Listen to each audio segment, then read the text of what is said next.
Who goes there? Who the hell are you? Shh. It will all be over. Soon.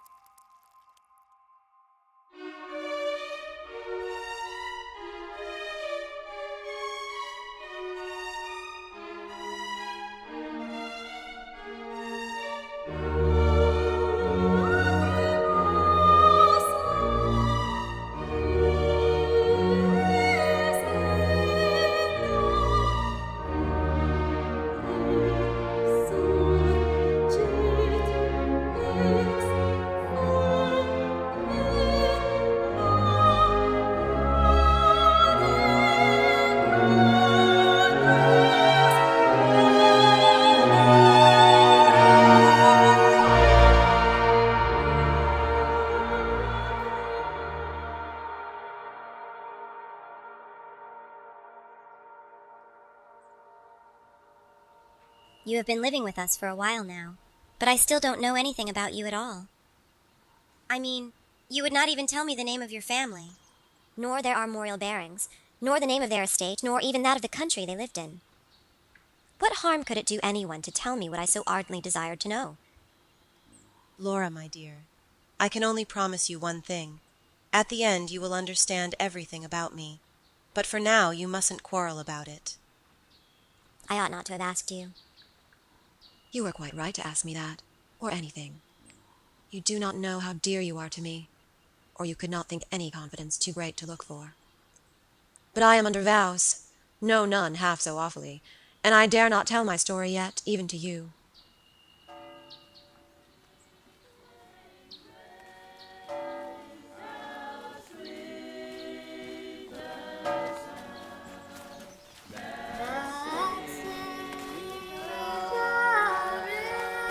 Don't you perceive how discordant that is? I think it very sweet, on the contrary. You pierce my ears! Besides, how can you tell that your religion and mine are the same? Your forms wound me, and I hate funerals. What a fuss! Why, you must die, everyone must die, and all are happier when they do. My father has gone on with the clergyman to the churchyard. I thought you knew she was to be buried today. She? I don't trouble my head about peasants. I don't know who she is. She is the poor girl who fancied she saw a ghost a fortnight ago, and has been dying ever since, till yesterday when she expired. Tell me nothing about ghosts. I shan't sleep tonight if you do. I hope there is no plague or fever coming. All this looks very like it. The swineherd's young wife died only a week ago, and she thought something seized her by the throat as she lay in her bed and nearly strangled her. Papa says some horrible fancies do accompany some forms of fever. She was quite well the day before. She sank afterwards, and died before a week. Well, her funeral is over, I hope, and her hymn sung, and our ears shan't be tortured with that discord and jargon. Oh, it has made me nervous. Sit close. Hold my hand. Press it hard. Hard. Harder. Carmilla, are you...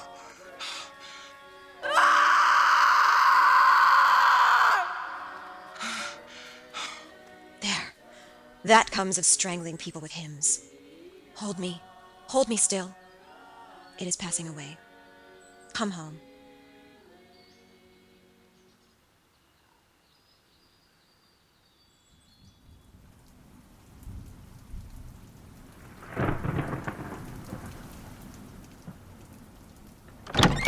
There had been another case, very similar to the two fatal ones which had lately occurred. The sister of a young peasant was very ill, and she had been, as she described it, attacked very nearly in the same way, and was now slowly but steadily sinking. All this is strictly referable to natural causes. These poor people infect one another with their superstitions, and so repeat in imagination the images of terror that have infested their neighbours. But that very circumstance frightens one horribly. How so? I am so afraid of fancying I see such things. I think it would be as bad as reality. We all are in God's hands. Nothing can happen without his permission, and all will end well for those who love him. He is our faithful creator. He has made us all and will take care of us. Creator? Nature? And this disease that invades the country is natural? Nature? All things proceed from nature, don't they? All things in the heaven, in the earth, and under the earth Act and live as nature ordains? I think so. The doctor said he would come here today. I want to know what he thinks about it, and what he thinks we'd better do. Doctors never did me any good. Then you have been ill? More ill than ever you were. Long ago? Yes, a long time. I suffered from this very illness. But I forget all but my pain and weakness, and they were not so bad as are suffered in other diseases. You were very young then. I dare say, let us talk no more of it. You would not wound a friend. Yes, come in. Good afternoon. Ah, the doctor, finally. Please come in, my friend. Why does your papa like to frighten us? He doesn't. Dear Carmilla, it is the very furthest thing from his mind. Are you afraid, dearest? I should be very much if I fancied there was any real danger of my being attacked as those poor people were. You are afraid to die. Yes, everyone is. But to die as lovers may. To die together, so that they may live together. What do you mean by that, Carmilla? Girls are caterpillars while they live in the world, to be finally butterflies when the summer comes. But in the meantime, there are grubs and larvae. Don't you see? Each with their peculiar propensities, necessities, and structure. So says Monsieur Buffon, in his big book, in the next room. Vampires? Well, I do wonder at a wise man like you. And what do you say to hippogriffs and dragons?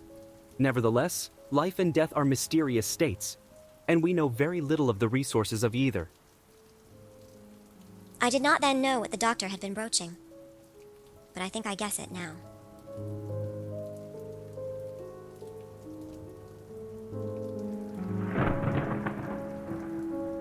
My dear child, I have wept for you long enough. But now is the time for me to have my vengeance.